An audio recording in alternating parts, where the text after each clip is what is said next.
ಬಾಗಲಕೋಟೆಯಲ್ಲಿ ಕಾಂಗ್ರೆಸ್ ಅಭ್ಯರ್ಥಿ ಸಂಯುಕ್ತ ಪಾಟೀಲ್ ಪ್ರಚಾರ ಕಾರ್ಯದಲ್ಲಿ ಬ್ಯುಸಿ ಆಗಿದ್ದಾರೆ.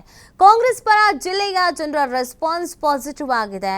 ನಾವು ಬಡವರು, ಮಹಿಳೆಯರು, ಯುವಕರು, ರೈತರ ಅಭಿವೃದ್ಧಿಗೆ ಶ್ರಮಿಸುತ್ತೇವೆ. ಬಾಗಲಕೋಟೆಯಲ್ಲಿ ಕೈ ಅಭ್ಯರ್ಥಿ ಸಂಯುಕ್ತ ಪಾಟೀಲ್ ಈ ರೀತಿಯಾಗಿ ಪ್ರತಿಕ್ರಿಯಿಸಿದ್ದಾರೆ. ಮಹಿಳೆಯರಿಂದ ಒಳ್ಳೆಯ ರೆಸ್ಪಾನ್ಸ್ ಇದೆ, ಗ್ಯಾರಂಟಿ ವರ್ಕ್ ಆಗ್ತಿದೆ, ಮಾತಿಗಿಂತ ಹೆಚ್ಚು ಕೆಲಸ ಮಾಡುವ ಆಸೆ ಹೊತ್ತು ಬಂದಿದ್ದೇನೆ, ಬಾಗಲಕೋಟೆಯಲ್ಲಿ ಹೊಸ ಅಧ್ಯಾಯ ಶುರು ಮಾಡಿವೆ ಅಂತ ಸಂಯುಕ್ತ ಹೇಳಿದ್ದಾರೆ.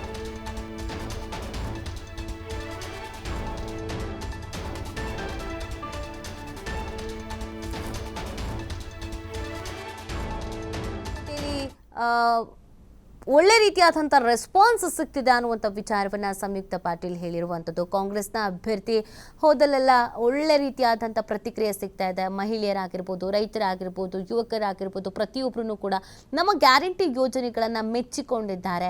ಸೊ ಆ ಕಾರಣಕ್ಕಾಗಿ ಅಂದರೆ ಅಭಿವೃದ್ಧಿಯ ಕಾರಣಕ್ಕಾಗಿ ನಮಗೆ ವೋಟ್ ಹಾಕ್ತಾರೆ, ನಮ್ಮನ್ನು ಗೆಲ್ಲಿಸ್ತಾರೆ ಅನ್ನುವಂಥ ವಿಶ್ವಾಸದ ಮಾತುಗಳನ್ನು ಆಡಿದ್ದಾರೆ. ಅದರ ಜೊತೆಗೆ ಮುಂದೆ ಒಳ್ಳೆ ಕೆಲಸಗಳನ್ನು ಮಾಡ್ಕೊಂಡು ಹೋಗ್ತೀವಿ, ಜನರ ಪರವಾಗಿ ಕೆಲಸವನ್ನು ಮಾಡ್ತೀವಿ, ಮಾತಿಗಿಂತ ಹೆಚ್ಚು ಕೆಲಸ ಮಾಡುವ ಆಸೆಯನ್ನು ಹೊತ್ತೇ ನಾನು ಇಲ್ಲಿಗೆ ಬಂದಿದ್ದೇನೆ ಅನ್ನುವಂಥ ವಿಚಾರವನ್ನು ಕೂಡ ಅವರು ಹೇಳಿದ್ದಾರೆ. ಭರ್ಜರಿ ಮತಭೇಟಿಯನ್ನು ಆಡ್ತಾ ಇದ್ದಾರೆ. ಕಾಂಗ್ರೆಸ್ನ ಅನೇಕ ಹಿರಿಯ ನಾಯಕರುಗಳು ಅವರಿಗೆ ಸಾಥ್ ನೀಡ್ತಾ ಇದ್ದಾರೆ.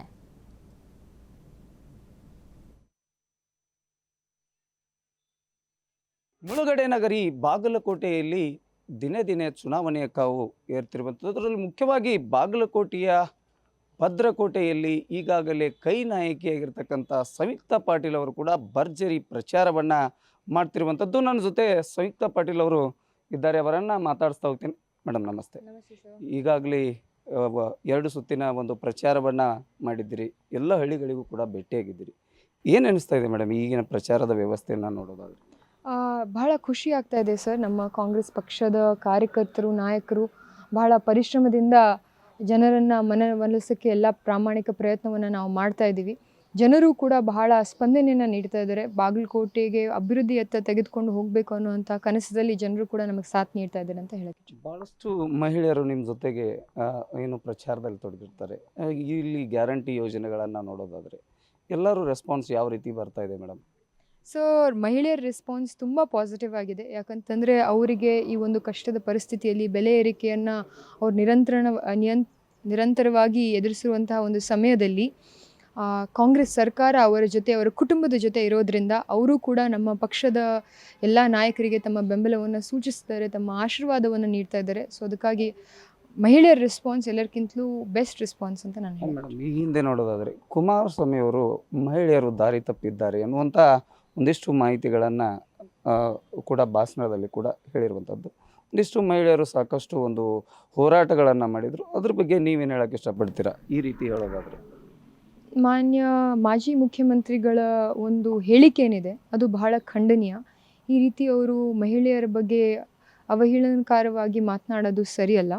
ಆದರೆ ನನ್ನ ಒಂದು ವೈಯಕ್ತಿಕ ಅಭಿಪ್ರಾಯ ಏನು ಅಂತಂದರೆ, ನಾನು ಏನು ಹೇಳೋಕ್ಕಿಂತಲೂ ಹೆಚ್ಚಾಗಿ ಮಹಿಳೆಯರು ಅದಕ್ಕೆ ಈ ಒಂದು ಬರುವಂತಹ ಚುನಾವಣೆಯಲ್ಲಿ ತಕ್ಕ ಉತ್ತರವನ್ನು ನೀಡ್ತಾರೆ ಅನ್ನೋಂಥದ್ದು ನನ್ನ ನಂಬಿಕೆ.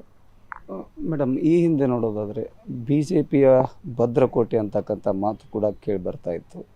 ಈಗ ನೀವು ಕಳೆದ 1 ತಿಂಗಳಿಂದ ಕೂಡ ನೀವು ಪ್ರಚಾರದಲ್ಲಿ ತೊಡಗಿದ್ದೀರಿ. ಎಲ್ಲ ನೆಪ್ ಟು ನೆಪ್ ಫೈಟ್ ಕೂಡ ಆಗ್ತಿದೆ, ಸಮೀಪ ಬರ್ತಾ ಇದೆ. ಮೊನ್ನೆ ನಾಮಿನೇಷನ್ ಮಾಡೋ ಮುಂದೆ ಕಂಬಳಿಯನ್ನು ಹೊತ್ತು ನಾಮಿನೇಷನ್ ಕೂಡ ಸಾಂಕೇತಿಕವಾಗಿ ಮಾಡಿದ್ದೀರಿ. ನಾಳೆ ಒಂದು ಬೃಹತ್ ಬೆಂಬಲವನ್ನು ಕೂಡ ಕಾರ್ಯಕರ್ತರು ವ್ಯಕ್ತಪಡಿಸಿ ನಿಮ್ಮ ನಾಮಪತ್ರ ಸಲ್ಲಿಸ್ತಾ ಇದ್ದಾರೆ. ಯಾವ ರೀತಿ ಹೇಳ್ತೀರಾ? ತುಂಬ ಖುಷಿ ಆಗ್ತಾ ಇದೆ ಸರ್. ವಿಶೇಷವಾಗಿ ನಾನು ನಾಮಪತ್ರ ಸಲ್ಲಿಸುವಂತಹ ಸಮಯದಲ್ಲಿ ನನಗೆ ಕಂಬಳಿ ಸಿಕ್ಕಿರುವಂಥದ್ದು ಆ ದೇವ್ರು ನನಗೆ ಕೊಟ್ಟಿರುವಂತಹ ಆಶೀರ್ವಾದ ಅನ್ನೋದನ್ನು ನಾನು ನಂಬಿದ್ದೀನಿ.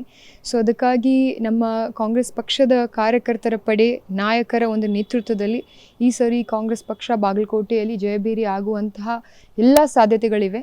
ಆ ನಿಟ್ಟಿನಲ್ಲಿ ನಾವೆಲ್ಲರೂ ಕೂಡ ಪರಿಶ್ರಮವನ್ನು ಪಡ್ತೀವಿ. ಮೇಡಮ್ ಈಗ ನೀವು ಪಾರ್ಲಿಮೆಂಟಲ್ಲಿ ಪ್ರಥಮವಾಗಿ ಹೆಜ್ಜೆ ಇಟ್ಟು ಈ ಕ್ಷೇತ್ರದಲ್ಲಿ ಏನು ಇಲ್ಲಿವರೆಗೆ ಆಗಿರತಕ್ಕಂಥ ಸಾಧನೆಗಳ ಬಗ್ಗೆ ನೀವೇನು ಹೇಳಿದ್ದೀರಿ, ಆದರೆ ನೀವು ಇಲ್ಲಿಯ ಸಾಧನೆಯ ಕುರಿತು ನೀವೇನು ಮಾಡಬೇಕನ್ನುವಂಥ ವಿಶ್ವಾಸವನ್ನು ಹಂಚ್ಕೊಳ್ತೀರಿ ಸರ್? ಇಲ್ಲಿ ಐ ಥಿಂಕ್ ಬಾಗಲಕೋಟೆಯಲ್ಲಿ ಸಾಕಷ್ಟು ಸಮಸ್ಯೆಗಳು ಈಗಾಗಲೇ ಬಹಳ ತ್ವರಿತವಾಗಿವೆ.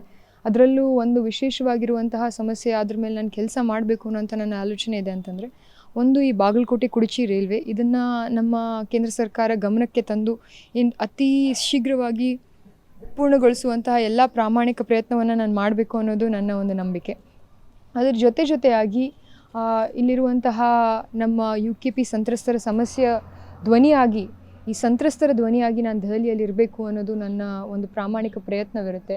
ಕಳಸಾ ಬಂಡೂರಿಯ ವಿಷಯ ಆಗಿರ್ಬೋದು, ಅದರಲ್ಲಿಯೂ ಕೂಡ ನಾನು ಕೇಂದ್ರ ಸರ್ಕಾರದಲ್ಲಿ ನಮ್ಮ ರಾಜ್ಯದ ಒಂದು ಪಕ್ಷವನ್ನು ಇಡಬೇಕು ಅನ್ನುವಂತಹ ಪ್ರಾಮಾಣಿಕ ಪ್ರಯತ್ನವನ್ನು ನಾನು ಮಾಡ್ತೀನಿ.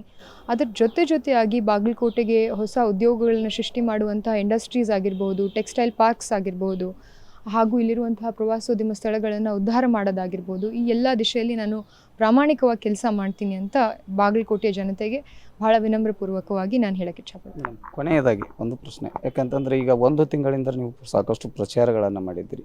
ಈ ಬಾರಿ ತಮ್ಮ ಗೆಲುವಿನ ಒಂದು ಅಂತರವನ್ನು ಯಾವ ರೀತಿಯಾಗಿ ಹೇಳಕ್ಕೆ ಇಷ್ಟಪಡ್ತೀರಿ? ನಮ್ಮ ಎಲ್ಲ ಹಿರಿಯ ನಾಯಕರು ಹಾಗೂ ನಮ್ಮ ಕಾರ್ಯಕರ್ತರು ಮಾಡಿರುವಂತಹ ಪರಿಶ್ರಮದಿಂದ ಒಂದಂತರೂ ನಿಶ್ಚಿತ, ಅದೇನು ಅಂತಂದರೆ ಬಾಗಲಕೋಟೆಯಲ್ಲಿ ಈ ಸರಿ ಕಾಂಗ್ರೆಸ್ ಪಕ್ಷ ನಿಜವಾಗ್ಲೂ ಕೂಡ ಜಯಭೇರಿ ಆಗುವಂತಹ ಎಲ್ಲ ಪ್ರಾಮಾಣಿಕ ಪ್ರಯತ್ನವನ್ನು ನಾವು ಮಾಡಿದ್ದೀವಿ. ಅದು ಆಗುತ್ತೆ ಅನ್ನೋಂಥ ಭರವಸೆ ಕೂಡ ನಮಗಿದೆ. ಆದರೆ ಎಷ್ಟು ಅಂತರದಿಂದ ಜನ ನಮಗೆ ಆಶೀರ್ವಾದ ಮಾಡ್ತಾರೆ ಅನ್ನೋದನ್ನು ಜನ ತೀರ್ಮಾನ ಮಾಡ್ತಾರೆ. ಸೊ ಅದಕ್ಕಾಗಿ ನಾವೆಲ್ಲರೂ ಕಾಯ್ದು ನೋಡೋಣ ಸರ್. ಇದಿಷ್ಟು ಸಂಯುಕ್ತಾ ಪಾಟೀಲ್ ಅವರು ತಮ್ಮ ಮನದಾಳದ ಮಾತುಗಳನ್ನು TV5 ಜೊತೆ ಹಂಚಿಕೊಂಡಿರುವಂಥದ್ದು. ಇದಿಷ್ಟು ಬಾಗಲಕೋಟೆಯಿಂದ ಗುರು ಹಿರೇಮಠ್.